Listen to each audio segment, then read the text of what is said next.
Bonjour à tous, merci d'avoir patienté quelques minutes. Je m'appelle Thibaut Marty et je suis ici pour vous raconter un peu ma vie. Donc, ce qui est bien, c'est que pas mal de gens me connaissent par le côté prof Epitech. Donc ce qui est bien, c'est que les élèves vont pouvoir savoir d'où je viens juste avant.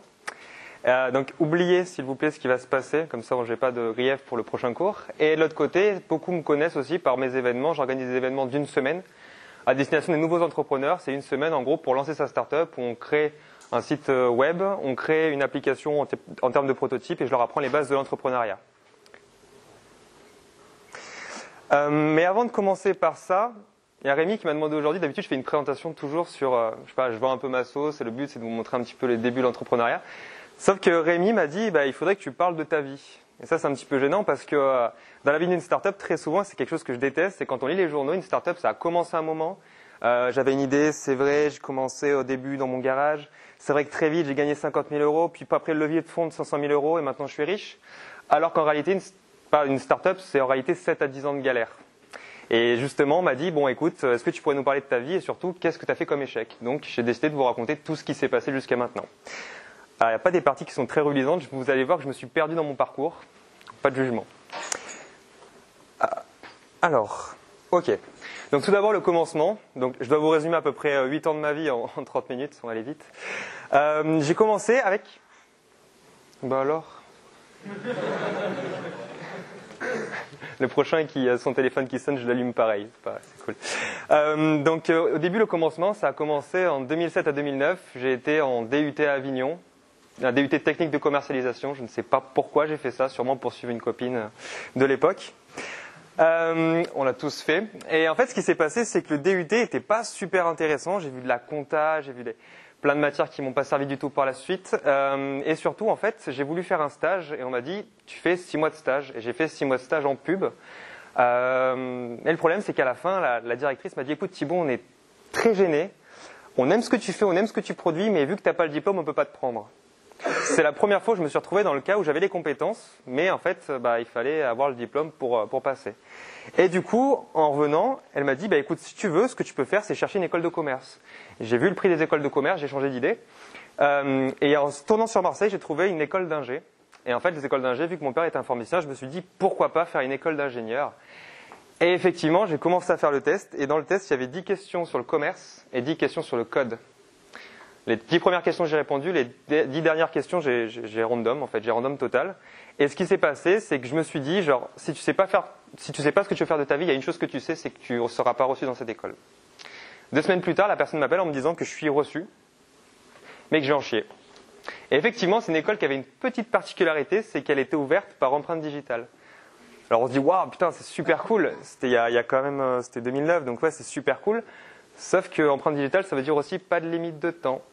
C'est-à-dire que mon premier mois, j'ai à peu près dormi 2 soirs à l'école. Enfin, dormi, c'est une expression. Par moi, FA Epitech, vous connaissez ça aussi. Le principe, c'est que effectivement, j'ai découvert d'autres types de cours, des cours moins magistraux, moins théoriques, mais surtout des cours axés outils. Quelqu'un connaît Photoshop?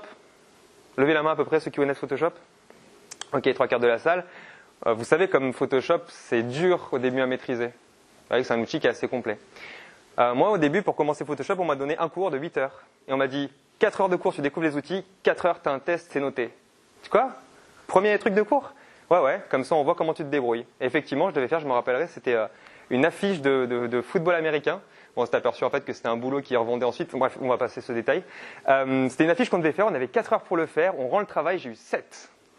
Mon voisin qui s'appelait Lucas a eu 17. Et il m'a dit, t'avais qu'à être bon. Pas de bol, on n'avait pas de mêmes compétences. Et du coup, en fait, quelques personnes comme moi, il faut savoir qu'une note en dessous de 10, c'est hyper compliqué de la rattraper. Sachant que c'est ton 3e cours de l'année, ça fait mal. Et en fait, on va voir le directeur, on dit oui, c'est pas normal, on a été noté alors qu'on ne devait pas avoir le test. Et là, le directeur, il dit, en fait, si, c'est normal.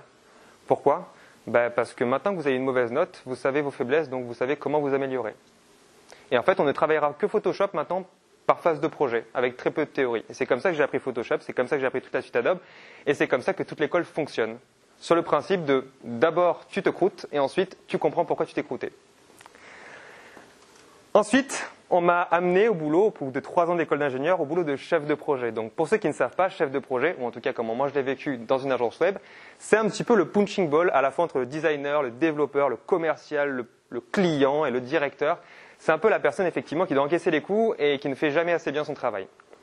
Et ce qui s'est passé, c'est que bien sûr, j'ai commencé à avoir au bout de 3 ans l'envie de partir. J'ai commencé à développer mes projets à côté. Je faisais de la création de sites ou quoi pour compléter les fins de mois. Et en fait, je commençais à ne plus pouvoir. Je parle de burn-out. Pour ceux qui connaissent pas, le burn-out, c'est pas quelque chose où pouf, d'un côté t'exploses et t'es pas en dépression. C'est insidieux. C'est qu'en fait, tu commences à trop bosser et ne plus savoir sortir la limite entre toi et ton boulot et tu commences à dépérir en fait à cause de ton boulot. Et donc en fait, fin 2014, pardon, je commence à faire donc mes différents projets et à un moment, il y a quelqu'un qui me parle d'un Startup Weekend. Alors pour ceux qui ne savent pas, un Startup Weekend, c'est 54 heures. On entreprend pendant 54 heures et au bout de ces 54 heures, on pitch devant des gens qui sont censés élire le meilleur projet. Le but, c'est 54 heures pour entreprendre. Je le fais un week-end avec des potes. J'emmène mon meilleur ami développeur qui est de mon école d'ingé et on y va. Et bien sûr, on réussit justement à faire le Startup Weekend en 54 heures. On finit premier, on le gagne. Sauf que ça ne s'est pas aussi bien passé que prévu. En réalité, le dimanche, on devait présenter. Le samedi soir à 1h du matin, on n'avait rien. On n'avait rien tout simplement parce qu'on était en train de se prendre la tête sur le business model et sur la meilleure idée possible. Et en fait, on était en train avec la fatigue de s'énerver jusqu'à ce qu'un mec du staff nous arrête tous et nous dise « J'ai quelqu'un qui va venir, qui va vous aider ». Et il m'amène un expert comptable. Voilà, moi j'ai réagi comme vous. Non. Et en fait, s'il est venu, et il nous a dit un truc vachement fort, il nous a dit « Mais en fait, on s'en fout d'avoir le meilleur produit possible. On s'en fout du business model. La seule chose qui compte, c'est que demain, vous répondiez à la vraie problématique de vos clients et que tout le monde adore ça. C'est tout. » Donc on a menti toute la présentation du lendemain. Et demander à mes élèves, c'est exactement ce que je leur apprends. Donc c'est vraiment une leçon qui m'a servi. À partir de là, je me suis lâché. J'ai quitté mon emploi le 31 décembre 2014. Waouh, YOLO. Non, j'avais 2 ans de chômage quand même, donc ça va. Et ce qui s'est passé, c'est que j'ai découvert un nouveau monde, le monde de l'entrepreneuriat, le monde des soirées pitch, le monde de tout le monde qui veut apprendre et on bosse toute la journée sur son projet et on découvre un petit peu ce que c'est entreprendre. Au début, c'était vachement cool. C'était vraiment, vraiment cool. C'est-à-dire que je pouvais enfin bosser sur mon projet. Et pour vous dire, le concept que j'avais entendu au Startup Weekend qui a évolué depuis, c'était en gros un concept de proposer des vêtements qui s'adaptent à la morphologie de la femme. Donc en gros, quand vous achetez des vêtements, c'était une application, on vous donne le vêtement en fonction de votre silhouette. On voit bien que je suis compétent dans ce domaine. Pas du tout. Mais le principe, c'était ça. Et en fait, on ramenait les gens en magasin. Et donc on a commencé sur cette idée-là et on l'a développée pendant 6 mois. À partir de là, on arrivait sur le côté lune de miel, l'ivresse des débuts, c'est-à-dire on était accompagné par un accélérateur. On a eu des petits cours d'1 heure par semaine qui nous apprenaient la comptabilité, la levée de fonds, le juridique. On s'est dit waouh, c'est super, rencontrer d'autres entrepreneurs. On a commencé à faire les dossiers de financement, on voulait 2 000 €, ils nous ont dit non, 2 000 € c'est trop compliqué à emprunter. Par contre, il vous faut 30 000 €. Comment ça, 30 000 €? Ben, faites un business plan, vous allez voir. On a passé 6 mois à faire un business plan, effectivement, pour savoir qu'il nous fallait en réalité 30 000 €.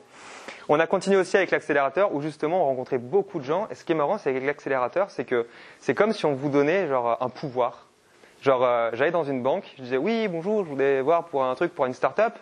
Ouais, bon, vous allez voir là. Ouais, mais moi je suis à tel accélérateur. Oh, attendez. On ouvrait la porte du directeur.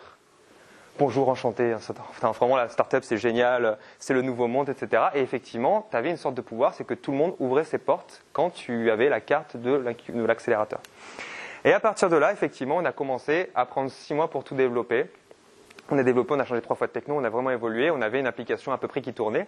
J'ai eu la chance d'avoir un développeur, donc j'ai quasiment rien investi à part du temps. Moi, je fais pas mal de design, donc ça s'est très bien passé. Et sauf qu'au bout d'un moment, malheureusement, mi-2015, on va voir notre premier client. Et là, notre premier client, il nous dit, en fait, c'est bien, mais pour amener les vêtements chez moi, en fait, il faudrait les codes barres. Et moi, les codes barres, je les récupère pas. Ah, mais on peut faire autrement. On me dit, le problème, c'est que moi, j'ai pas de caisse enregistreuse, j'ai pas d'ordinateur. Et en fait, on s'est aperçu que, en fait, tous, aucun n'avait une compétence technique par rapport à ça. Donc, on a vu 1 client, 2 clients, 5 clients, 10 clients. Je parle de clients, je parlais de prospects, hein. Ils ne payaient pas.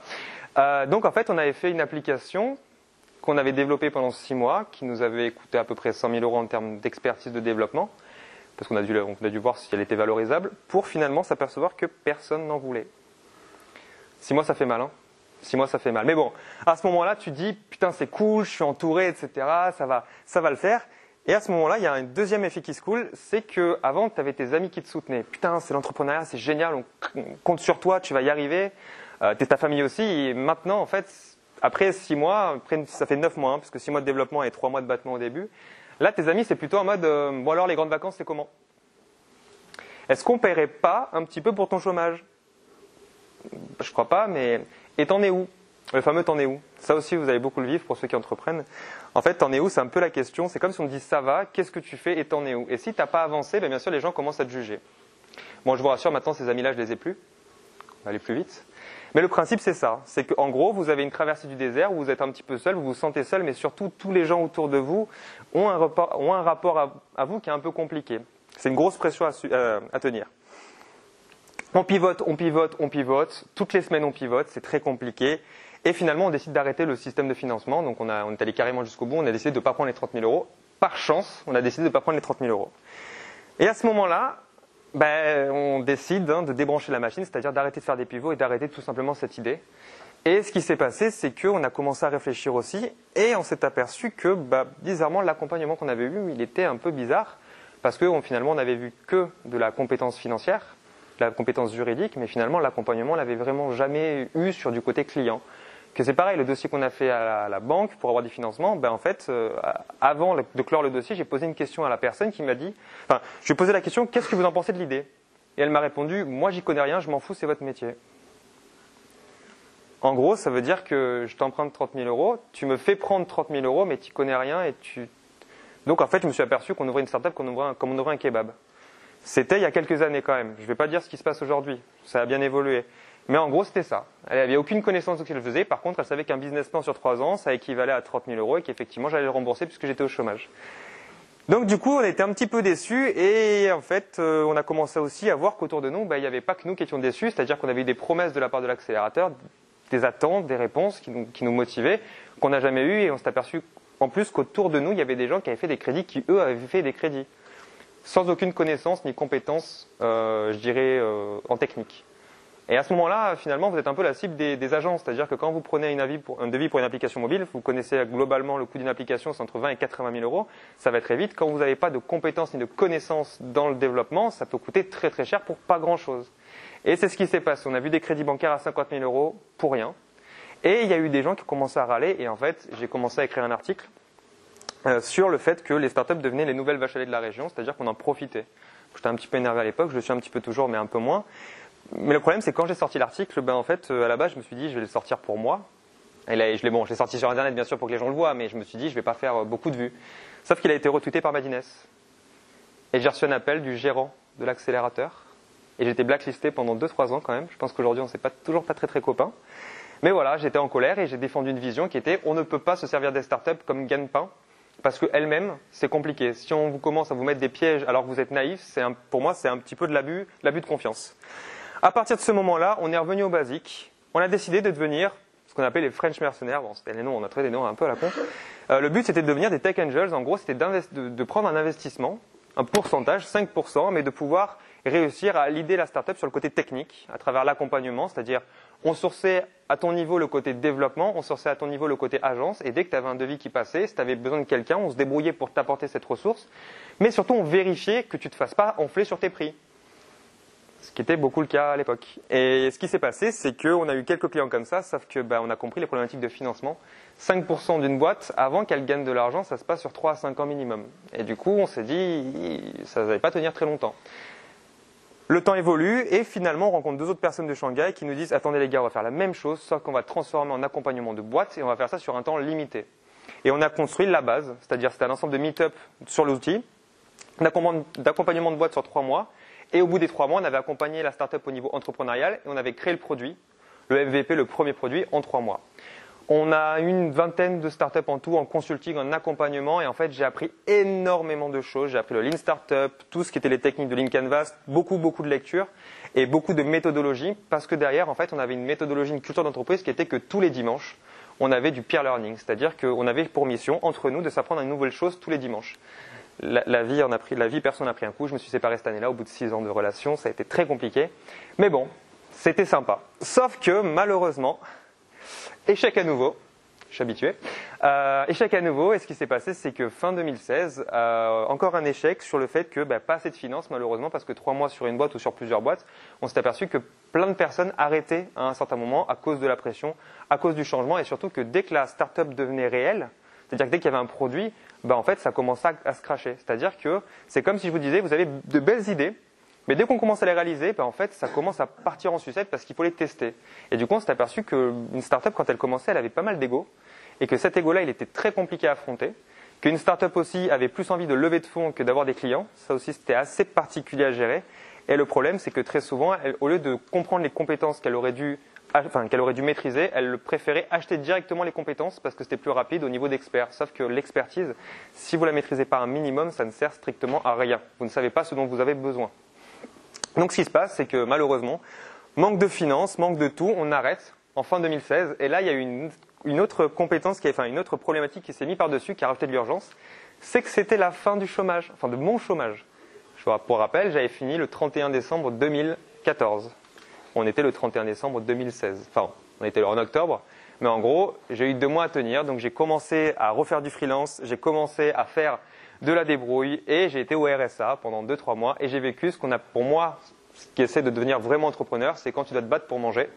Et pour manger que des pâtes. Mais en tout cas, c'était assez instructif parce que finalement, prendre des risques quand vous êtes au chômage, c'est facile. Et quand vous devez manger, c'est pas la même chose. Et en fait, ça rajoute une complexité et ça vous oblige aussi à réagir beaucoup plus vite. Dernier projet. Ce qui s'est passé au final, c'est qu'on arrive en février 2017. De février 2017, c'est ça. Et ce qui se passe, ouais, c'est moi sur la photo, je suis assez fier. Et ce qui se passe, c'est qu'en février 2017, je suis en plein RSA, etc. Et j'ai une discussion avec William, justement, pour ceux qui connaissent, William Roy, et qui me dit effectivement, il faut arrêter le bullshit dans la région, il faut aider les startups à grandir, il faut aider à faire quelque chose, mais pour les startups et non pour les incubateurs ou ceux qui sont autour. Enfin, les accélérateurs, en tout cas les organismes qui certaines fois peuvent être nocifs. Je ne dis pas que c'est le cas de tous. Et en fait, du coup, on décide de créer un format, non pas de 3 mois, non pas d'1 mois, mais d'une semaine. Et d'une semaine avec une condition, c'est pas de limite de temps. C'est comme si je te faisais un startup week-end, mais je te bastonne pendant une semaine.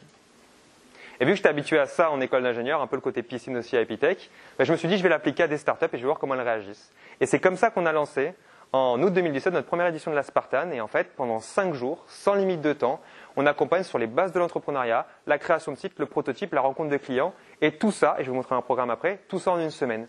Le principe, c'est qu'on s'est aperçu aussi que quand on fait ça, on arrive à avoir le côté psychologique de l'entrepreneur, c'est-à-dire on va retrouver et affronter ses peurs. À ce moment-là, il y a un truc qui s'est passé, c'est qu'on a fait une première édition et là, j'ai en quelque sorte validé par l'écosystème.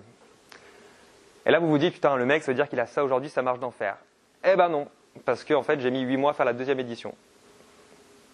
Donc, on a fait une première édition qui s'est très bien passée. 8 mois pour faire la deuxième édition, c'est un peu long quand même, parce qu'il fallait qu'on mange à côté. On a pris des gros projets exprès à côté pour faire du freelance.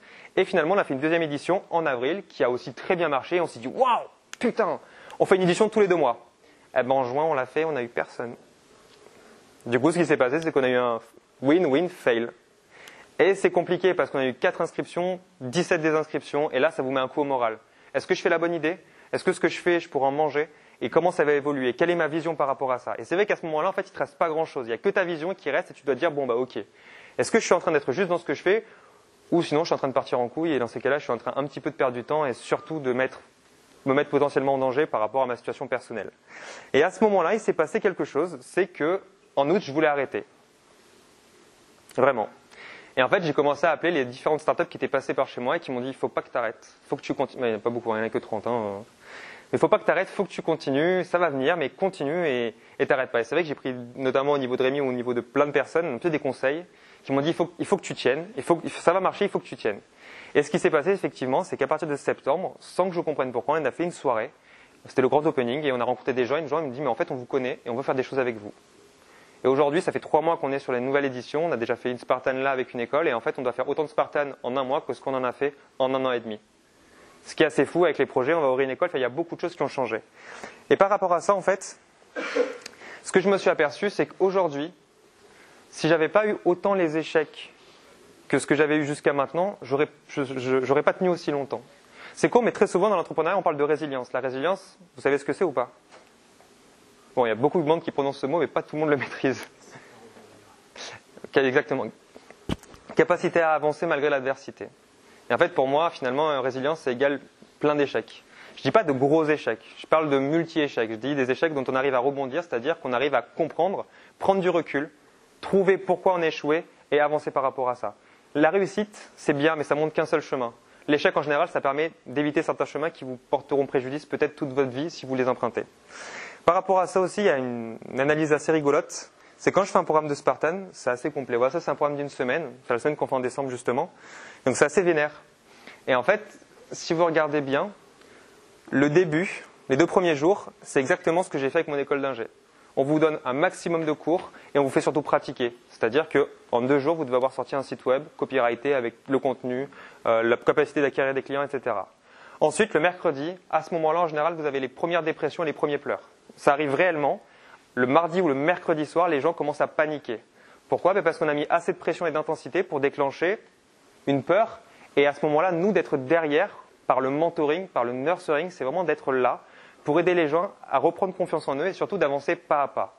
Très souvent, un entrepreneur, c'est quelqu'un qui a beaucoup d'idées, mais qui n'a pas forcément réalisé que ce qu'il était en train de faire, c'était soit pas faisable, soit beaucoup trop gros pour lui. Posez-vous la question, quand vous avez une idée, si vous n'arrivez pas à poser ne serait-ce qu'un dixième de votre idée, c'est qu'il y a un problème. Et très souvent, quand vous leur dites « Ok, tu veux faire ça, ben fais ça, fais-le, commence-le. Mais en fait, je sais pas, je préfère pitcher. » Le pitch, ça sert à rien.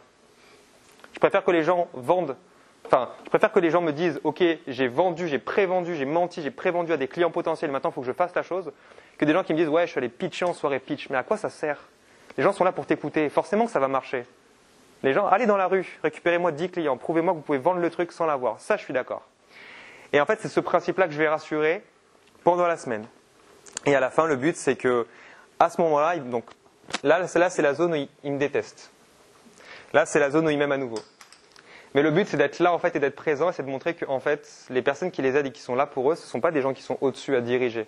Ce sont des gens qui sont exactement comme eux. Vous pouvez demander à tout le monde, ou mes élèves, ou même mes anciens partenaires, ou mes anciennes startups qui ont accompagné. Je préfère 10 000 fois avoir quelqu'un qui galère, qui est passé par la difficulté, parce que s'il se débrouille, c'est-à-dire qu'il sait comment on recommence et on rebondit d'un échec. Et pour moi, c'est la compétence principale d'un entrepreneur. C'est quelqu'un qui arrive à rebondir très rapidement. Bon, ben voilà, c'était la slide de fin, en général la classique, où je fais ma petite pub. Mais en gros, voilà, vous avez vu un petit peu une part du programme, je ne reviendrai pas dessus. La page Facebook et le site, vous avez des avis sur ce qui se passe. Mon but, c'est effectivement, sur toutes les personnes qui passent chez moi, pas de déçus. Le principe, c'est qu'on a des personnes qui, mon Rémi bosse avec maintenant, c'est en gros des startups qui ont 22, 23 ans, qui potentiellement ont été rejetées de certains organismes comme Pépite parce que l'idée ne valait pas. Ben, nous, on les prend chez nous, on les bourrine pendant une semaine, on reste un petit peu de loin à les regarder et on voit comment ça avance. Et finalement, on a des personnes qui arrivent à travailler avec des élèves d'Epitech de 3e année, des gens qui n'ont jamais touché au développement de base, qui arrivent à développer des compétences qu'ils n'avaient jamais eues avant et qui arrivent à se débrouiller maintenant, alors qu'au final, ce sont des gens qui sont dans les quartiers, qui ont pris des locaux comme ils pouvaient, qui ont gagné des concours pour avoir de l'argent, pour pouvoir payer des développeurs. Et moi, je suis admiratif de ce genre de personnes parce que ce sont des genres de personnes qui partent avec rien et c'est finalement ça leur force. Merci à tous.